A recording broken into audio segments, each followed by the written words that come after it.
千里之行，始于足下。A journey of 1,000 miles begins beneath the feet. We now gather in the Tao to travel the journey together.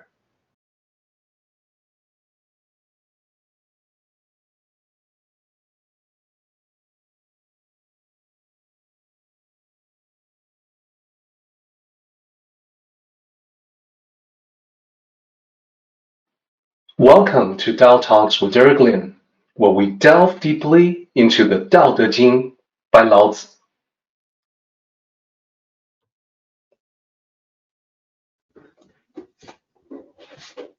Now, in chapter 50, as you saw, we not only explored the meaning of the chapter line by line, we talked about the Chinese title for the chapter, which was the Life and Death chapter.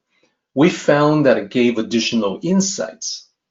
So you may be quite curious about this chapter. What about the Chinese title for this chapter? Does it provide us with additional insights? Well, I think it may. So let me give you what that chapter title is. Chapter 51, Respect and Value. So just like the way it was with the chapter title of 50, you've got three characters. The first character is the character for respect. The second character is value. And the third character is chapter.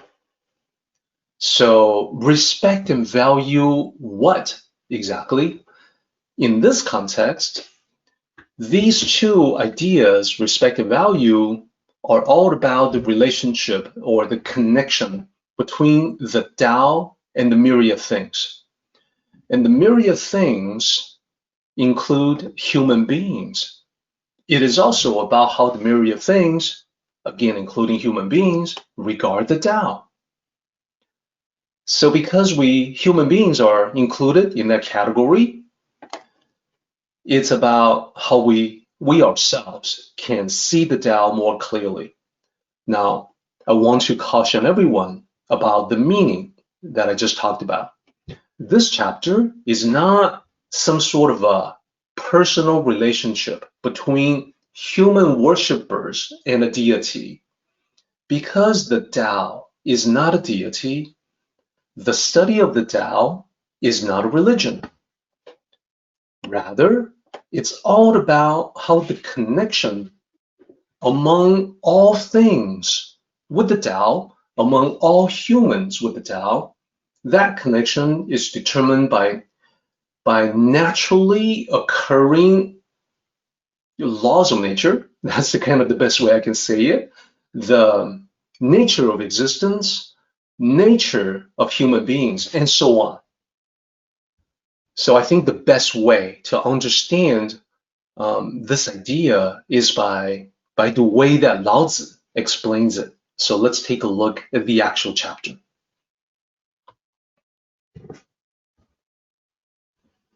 Chapter 51. Tao produces them, virtue raises them, things shape them, forces perfect them. Therefore, the myriad things all respect the Tao and value virtue. The respect for Tao, the value of virtue, not due to command, but to constant nature. Thus, Tao produces them, virtue raises them, grows them, educates them, perfects them, matures them, nurtures them, protects them, produces but does not possess, acts but does not flaunt, nurtures but does not dominate. This is called mystic virtue. Okay, so several things to talk about before we move on away from this slide. The very last part, the last two characters, mystic virtue, that's going to become important. We're going to need to figure out through this chapter what mystic virtue means and how do we incorporate mystic virtue into our lives. Secondly, you're going to see repetitions throughout this chapter. So if you take a look at line 10 and then compare that to line 1, while you've got Tao produces them in both. And that's because when you look at the Chinese characters, they do actually repeat. Chapter 10 has one extra character in front of the 3 characters of line 1, and that's the character for thus. Then there's a total match between line 11 and line 2. They're the same lines. So then when we take a look at the line-by-line explanations, it should become clear exactly why that is done. So one thing that I'll say is that ancient Chinese is not like modern English that you and I are used to. There's no different typefaces, there's no bolding, there's no uppercase, lowercase, there's none of that. Therefore, in ancient Chinese, when you want to emphasize something, you have to repeat it. That's the sort of the simplistic way of the ancient classical Chinese to emphasize something is to repeat. So now, let's take a look at the poetic structure of chapter 51 by looking for reiterating characters from line to line. If you take a look at lines 1 to 4, I think it should be quite easy for you to pick out the one character that is repeating from line 1 to line 4. And if you want to type it out, please feel free to do so. And I'll go ahead and highlight that character for everyone to see. You can tell that the last character from 1 to 4 are the same, and they're translated the same. That particular character is a versatile character. It can be it, it can be them, it can be him, her, etc. In English, we have all kinds of different words to represent that. In ancient Chinese, we can use one and it serves multiple purposes. In this case, it's translated as them. So with that particular repetition of the 4 characters, we can see that lines 1 to 4 belong to the same section, the first section. So we can put a thin line there to divide it, to mark the division.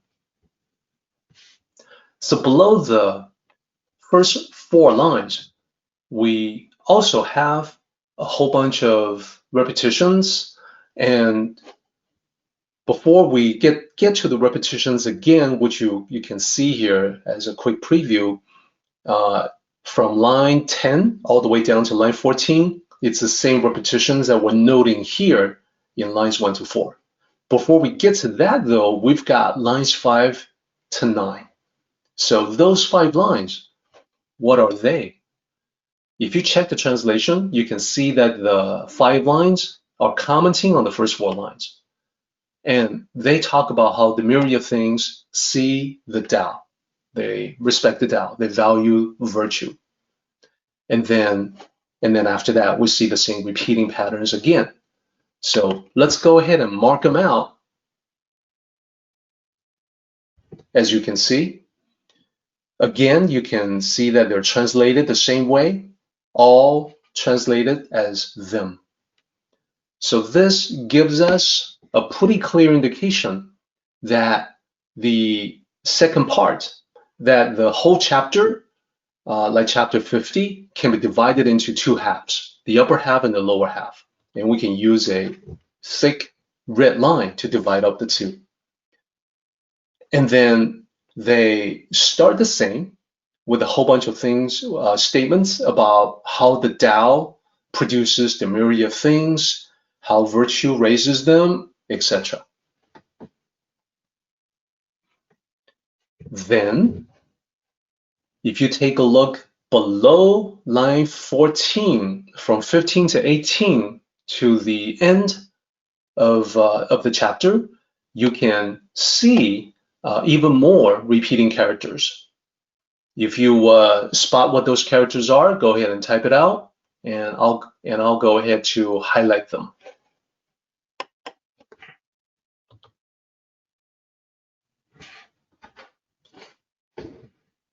So here, as you can see, from 15 down to 17, 15, 16, 17 have the same repeating characters right in the middle. They are all translated the same way, but does not. So that's highlighted on the English side. Now these are different repetition than just above. So it's pretty clear. It seems quite obvious that the last 4 lines form a concluding subsection. So we'll mark it with a thin line as well, as you see there. So the purpose of all these lines is to eventually drive toward the conclusion, which is all about the mystic virtue. So we will also work our way there, line by line. Starting with the first line. Tao produces them. So when we break down the 3 characters, literally the first character is Tao. The second character means to give birth to. It can mean life. So birth is what we'll stick to here, or give birth. And then the last character is them, as I mentioned. Then let's talk about the meaning. So we can string the 3 characters together. Tao births them, or the Tao gives birth to the myriad things. That's what it's trying to say.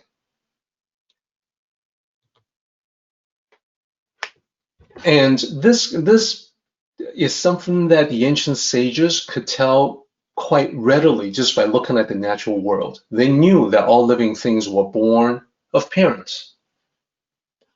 Now, ancient sages were smart enough to think back in time, to be able to say, to be able to reason that all living things were born of parents, and the parents of the living things themselves were living things, and therefore they had parents. They came from parents as well, and you can go back in time. So if you take this process far back in time, how far can you go, and what is the true beginning? They knew that if they pushed it back far enough, there would be some sort of ultimate source. But in the Tao tradition, the ancient sages only talked about what they could be sure of. Although they knew there was some kind of source, they decided wisely to not make the leap to assume that the source must be some kind of creator deity. They did not presume a creator deity. Now, the world is teeming with life. So they reasoned it seems to be the way of the world, the way of existence, to give rise to life. That is the reason why they use Tao as a label of convenience. It's the way. Seems to be the way of the world to give rise to life, the way of existence. So we don't know anything else about it. We don't want to assume it's a deity. We'll just call it the way. The way of the world, the Tao, allows for the profusion of life. Now, when we talk about the Tao producing them, meaning the myriad things, and then we talk about how the term Tao was derived, not from some kind of mythological legend, not from some sort of religious awe, but just to be able to say that it seems to be the way it is with nature to give rise to life, to create the profusion of life.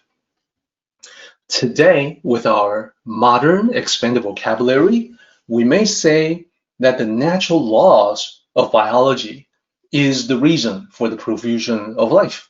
We may say the natural laws of biology instead of Tao. So Tao is only a label. The deeper meaning that we're talking about is that living things follow natural laws. Now, natural laws also include the working of evolution, survival of the fittest. So living things follow natural laws of biology to procreate, to proliferate. They follow the natural laws, the law of the jungle, so to speak, to fight, to flee, to survive. If they observe those laws, if they are mindful of those laws, they can survive and be able to produce the next generation. If they don't, if they aren't mindful of the laws of the jungle, the laws governing life and death, they perish. Now, what about us? What about human beings? Well, on one level, we're animals as well. So we're no different in that we also follow natural laws. We also have to procreate, proliferate, etc. We also have to survive. Now, human beings have expanded greater dimensions of complexity over and beyond that of the animal kingdom. So on the one hand, we're no different because we're also animals. On the other hand, we are different in that we have to mind karmic laws.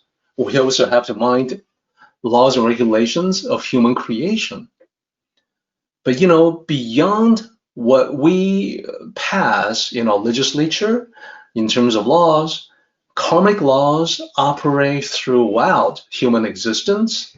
That is, if we give out positive karma, we end up with positive results. If we don't, we end up with misfortune. So karma means payback. Sometimes it means that if we are nasty, we get back nastiness. If we're negative, we get back negativity. So we have to do more than just the animals fighting to survive. We also have to worry about many other factors. So now let's go to line 2. Virtue raises them. So if we describe the Tao as the natural laws of biology, what about virtue? What would virtue be?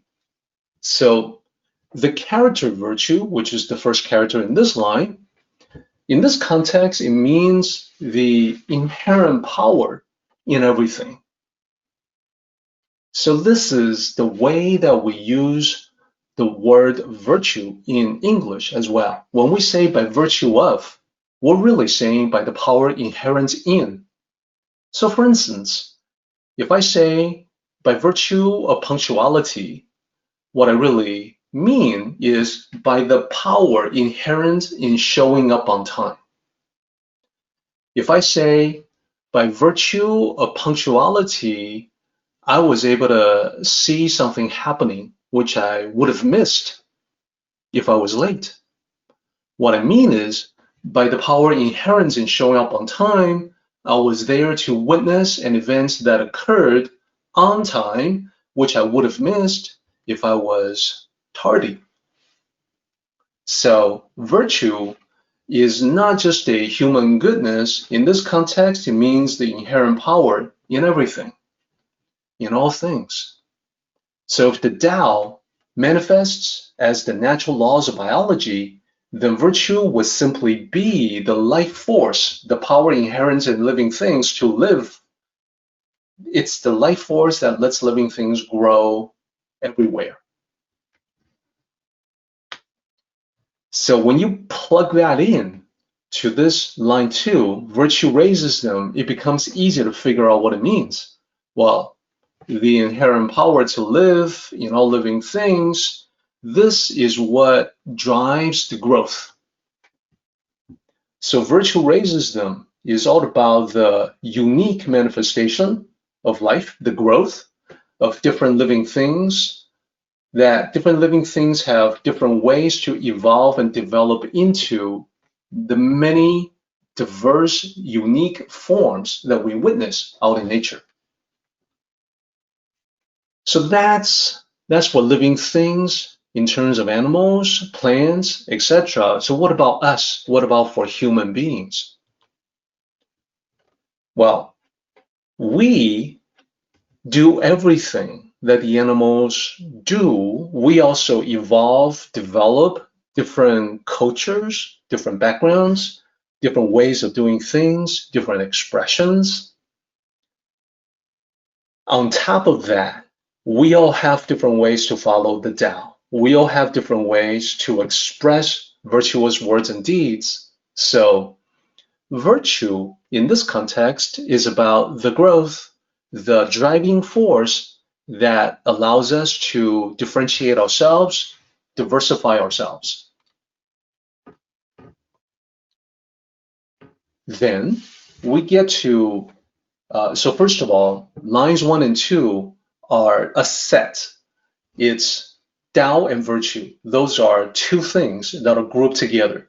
Now, next 3 and 4 are two things that are grouped together. You can see in the translation, line 3 is about things, line 4 is about forces. So let's cover line 3 first.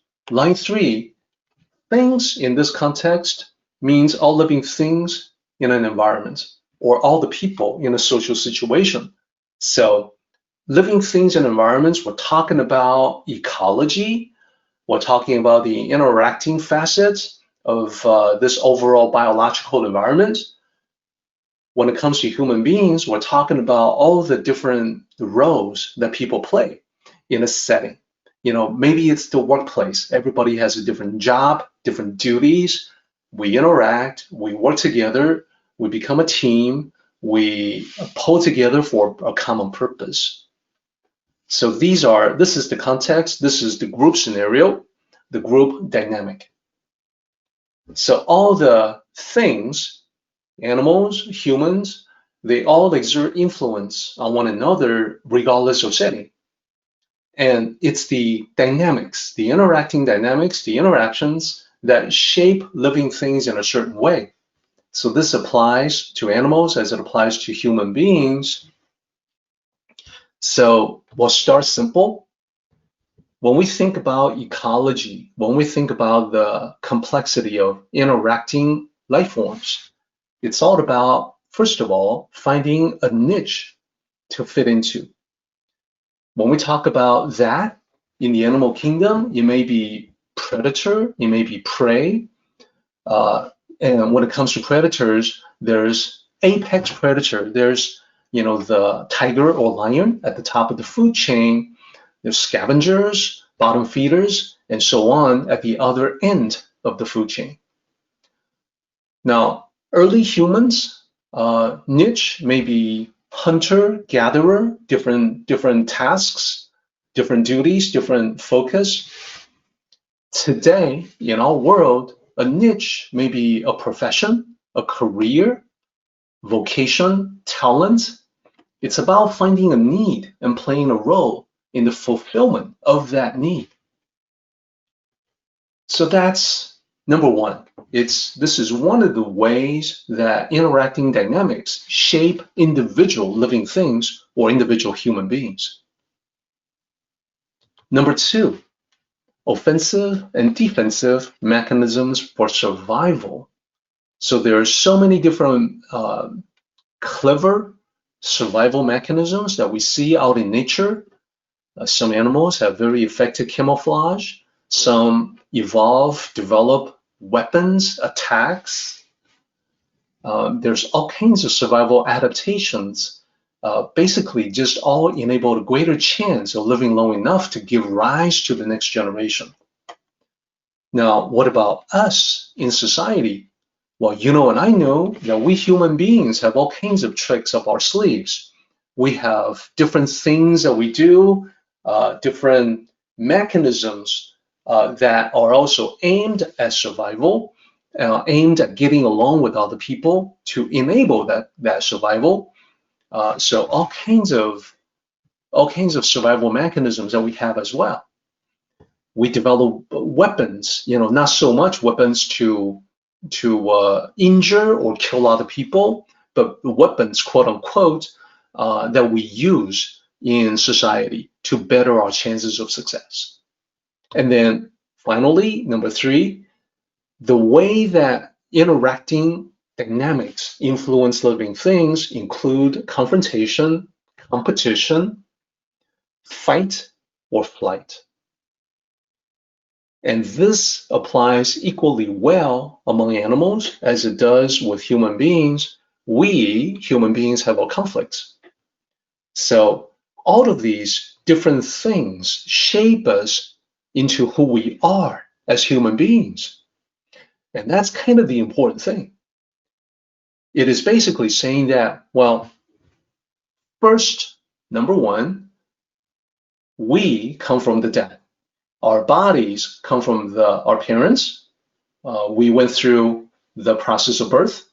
The mind journeyed from the realm of the Tao into the material world. Think of it that way. Then virtue raises them. We develop into different kinds of human beings based on this driving force, the inherent power that's within us to grow. That's number 2.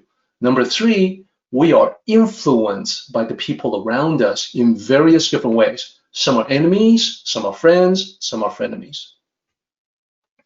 Some are mentors, teachers, some are friends, allies, and so on. So the variety, the endless variety of roles that we play in one another's lives is truly astonishing. Now, this leaves just the last one, line 4. Forces perfect them. So let's talk about that. So other than the people that are in our lives and creating some sort of influence in our lives, we're also now talking about the forces, which are not human beings.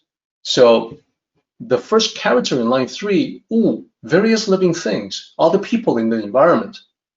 Now, we're talking about the forces in the environment, no longer living things or other people.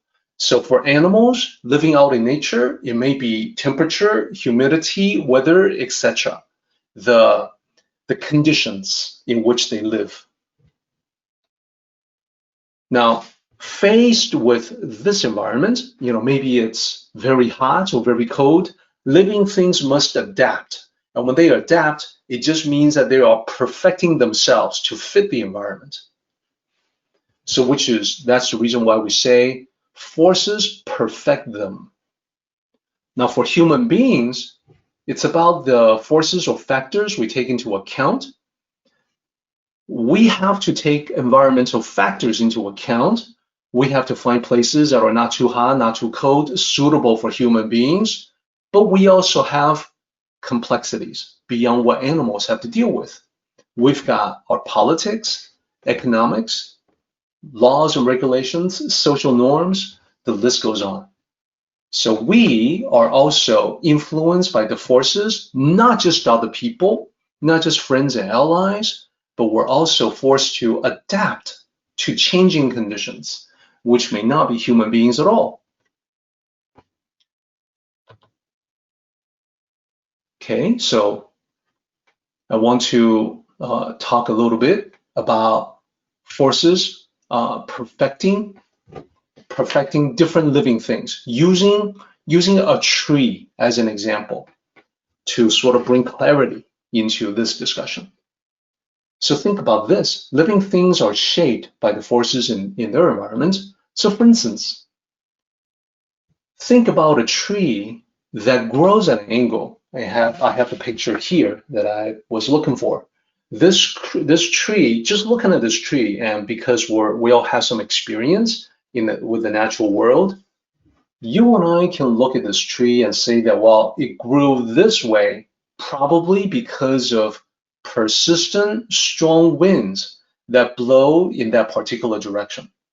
So as it grows, it has to grow at an angle to accommodate for the force of the wind.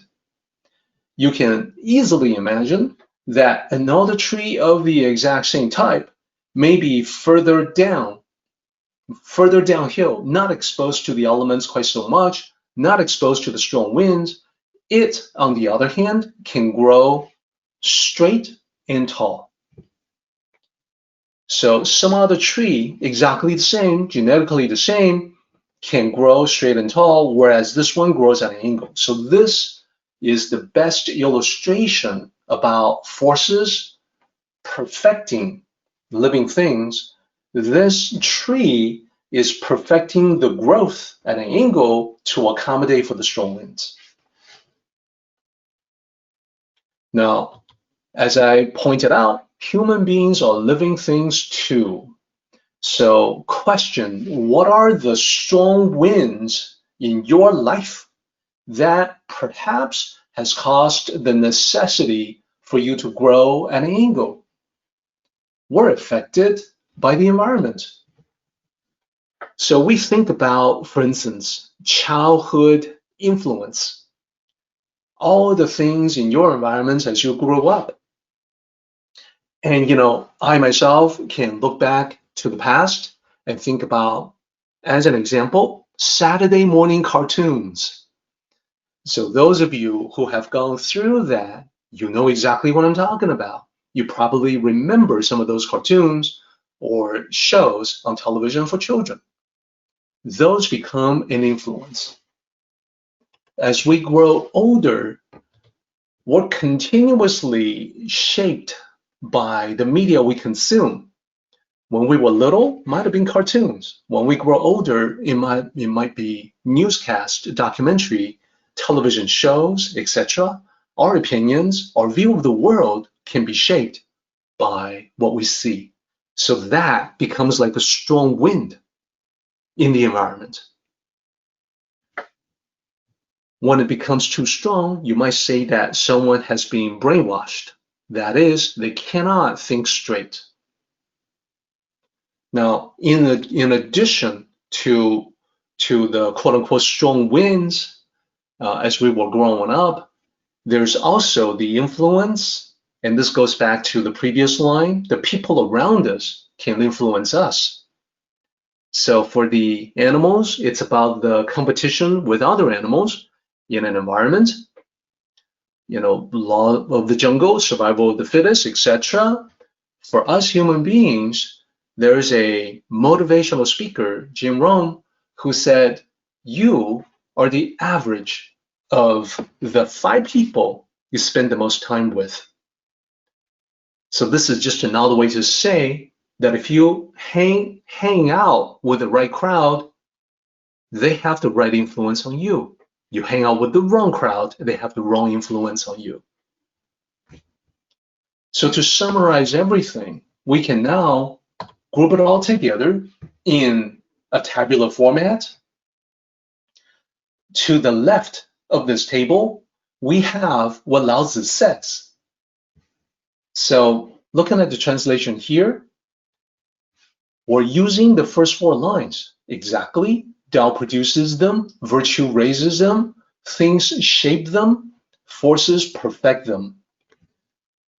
And we can apply these 4 lines in 2 different ways. The way that Lao Tzu describes it is with myriad things, all living things. And the way that we would want everyone to apply this idea, this concept, is to think about how each of the 4 lines applies to human beings, exactly as we have been talking about. So this will sort of be a mini summary of all that. So to review, for the myriad things, so Lao Tzu basically says the Tao is the source of all living things, and it is the natural laws that govern them. Lao Tzu says virtue raises them, meaning that virtue is the life force that enables the proliferation of living things everywhere. It's what drives or powers all living things. And then all the living things exert influence on one another, things shape them, and plus all the living things are affected by environmental factors, whatever they may be. And the example that I used was strong winds, but you can easily think of other environmental factors, temperature being a major one, different zones of temperature very hot, very cold, somewhere in between, give rise to different forms of life. So let's also be sure to think about all four from the context of human beings. For you and me, that's the important thing in the study of the Tao. So Tao produces them, yes, while Tao produces us as well, because we're animals. On top of that, we have this curious human consciousness that we can't adequately explain. We don't really have a full understanding of human consciousness. The best we can do is to say we come from the Tao, we must eventually return to it. So not only is Tao the source, it is also the laws that govern us. It's also the karma, as an example. It's also the great circle that we'll live with as a reality. What about virtue?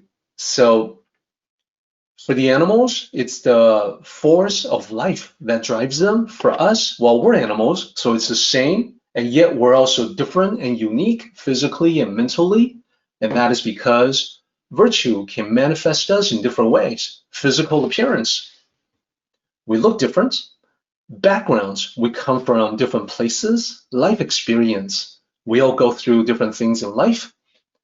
Personality, we'll develop our unique personalities and spiritual outlook, which we're all at different levels, and that is why we benefit from a group setting like this. We, all of us, myself included, we benefit from one another by discussion, by getting together, by exchanging thoughts and ideas.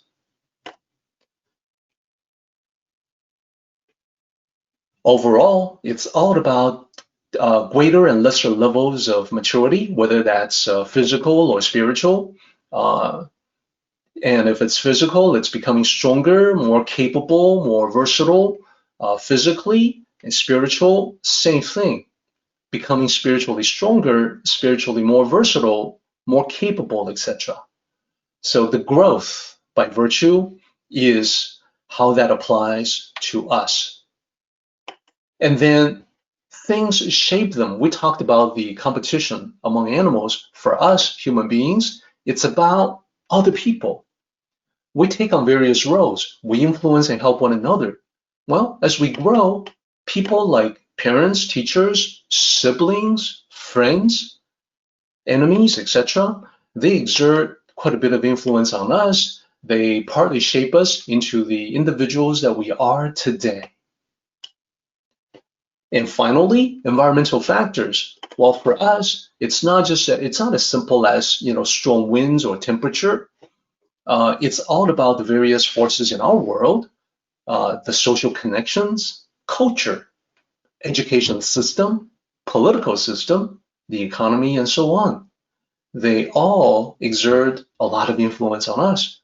We have to understand them and work with them to thrive, to perfect ourselves as much as we can.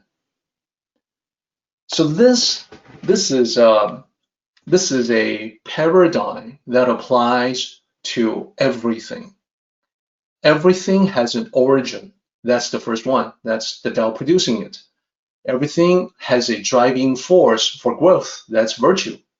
Everything is influenced by people or entities in the same environment. And then everything is influenced by forces in that environment. You can think of it as, for instance, in business, you can apply this idea to a company, like a startup. Company is started as a result of an entrepreneur getting inspired with ideas, maybe just a desire to create wealth. And either way, it's the Tao. It's all rooted in the Tao. And then the company grows, and that's because it has that driving force to diversify, develop, to become more elaborate in its product or service offerings. That's virtue. Then people come together in this company. It could be employees, suppliers, vendors. They develop a professional organization, and the growth continues by virtue of supply and demand, research and development. Now, other organizations in the competitive arena will compete with this company, and those are influencing factors. These are different entities in the same setting.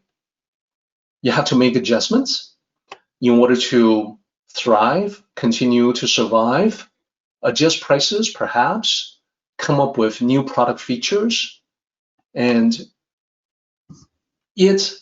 so these are all marketing forces and different companies that come into effect, influencing the company we're talking about. So that was just an example drawn from the business world to illustrate how the same 4 ideas, the same 4 concepts can apply everywhere. And the reason why I can do that is because here we're talking about Tao principles, universal Tao principles. Okay, so let's talk about line 5. Line 5 we can break down into 2 parts. First 2 characters translates to therefore, thus, so. These are pretty much the 3 acceptable ways to translate the first 2 characters. Then the second 2 characters, this is the well-known 万物, the 10,000 things. 10,000 is not literal. It's meant to be many, numerous, myriad. So myriad things. So combine them together. Therefore, the myriad things, this makes it clear that when we talk about them, we're talking about all the living things. And that includes animals, plants, humans, etc.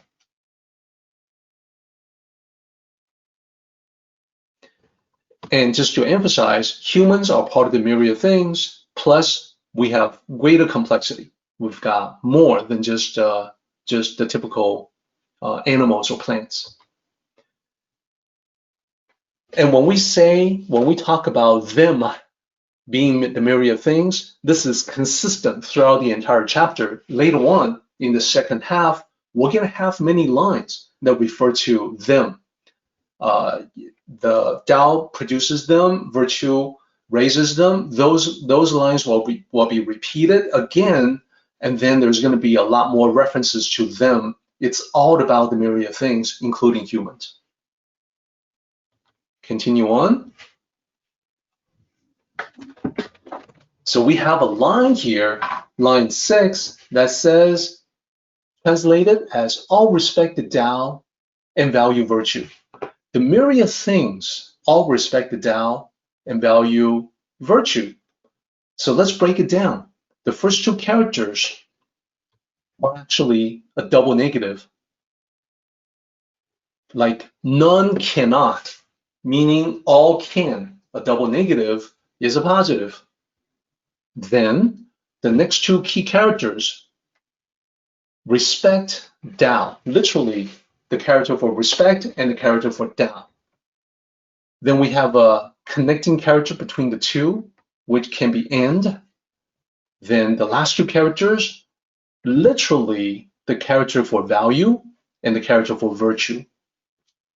So when you put it all together, literally, none would fail to respect the Tao and value virtue. So among all the myriad things, none of them would fail to respect the Tao and value virtue. And flip that around, what it's really saying is that all living things respect the source of life, the Tao, and value their own lives, virtue. So remember, Tao manifests as the natural laws of biology, the source of all life. So all living things respect that. All living things work with that in order to produce the next generation. And value virtue, virtue meaning the force of life inherent in all living things. All living things have that survival instinct where they will fight to stay alive. They value their own lives. Okay, so what I want to do is to bring this out to a greater focus. This is important. If you take a look at the next line, the respect for Tao, the value of virtue. You see the same characters being repeated. I'm going to take this line here and then put it up as a heading for a slide. Translation is the first line here, the respect for Tao, the value of virtue. So this is so important that this is now distilled into a saying. So if you look at this, it's mostly the same characters in a slightly different order.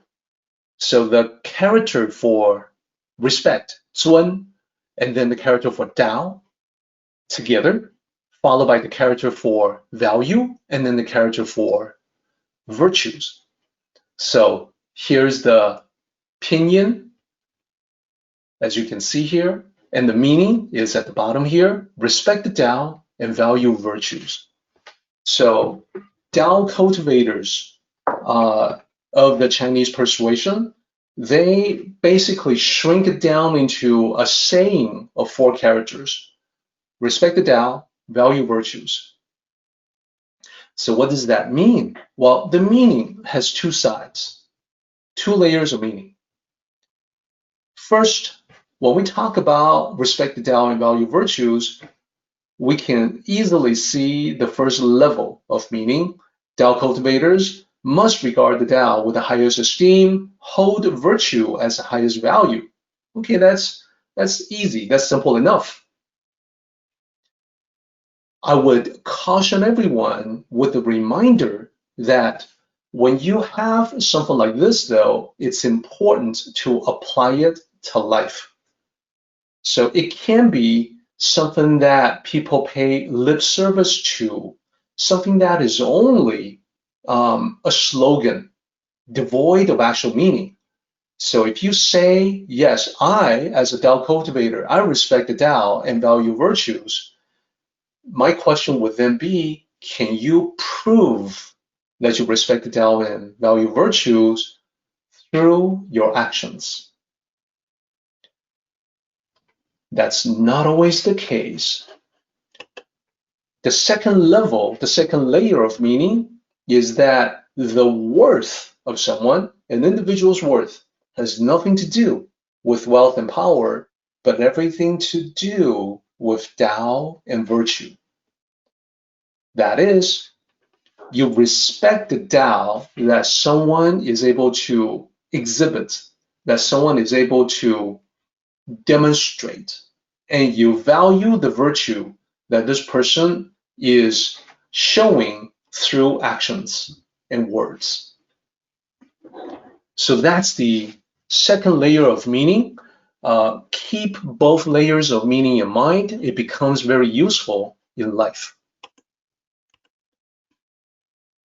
Now, there's as you can see, there's a lot more to talk about with this chapter, but we're actually coming up to the end of our time together today. So I'm going to jump to the summary to summarize what we have talked about so far. And luckily, according to my estimation, we were able to cover everything that we needed to talk about the summary to have it make sense. Sometimes I overshoot the mark. This time, I think we are just right. So to the right-hand side of the slide, you will see the first 4 lines in Chinese from chapter 51. So this is part 1 of the summary for chapter 51. This chapter, like 50, is divided into 2 halves. So there's going to be a part 2 of summary. Remember, I talked about how these 4 lines are a complete paradigm to fit everything. So I want you to utilize them in life to emulate the great wisdom of Lao Tzu. So whatever it is that you see, whatever you are looking at, observing, I want you to think about these 4, use them as 4 questions, and that will allow you to gain insights like the Tao sages. So this is actually very practical. So for whatever it is that you observe, question number 1, how did it begin? What was its genesis? What was the start, the beginning, the source? What gave rise to it? How did it begin? And that matches the line, Tao produces them. Here, we're applying that idea to anything and everything that we can see, that we can observe. How did it begin? Number 2, this is the virtue question. What drives it? What causes it to continue moving forward? What is the force that pushed it? What's the motivating factor? What powers its continuous progress? That's the second question. And this corresponds with the line that says virtue raises them. We're looking at different things and we're asking the question about, well, what is the underlying motivating force? Also important. So it's important not just to understand the origin, but also understand how it's keeping going. Number 3, who are involved? What are the entities involved?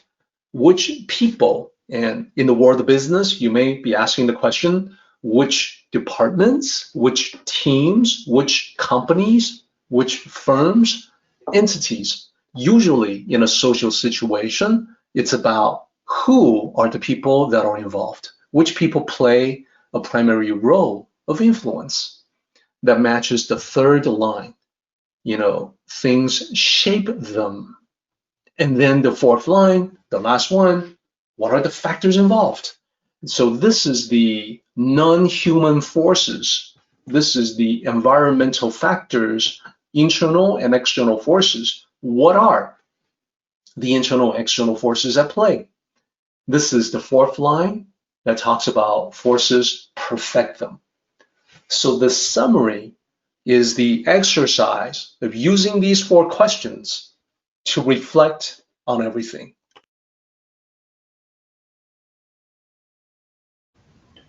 Our meeting has come to an end, but the journey continues on. Let us travel safely. Until next time, may the Tao fill you with peace and happiness.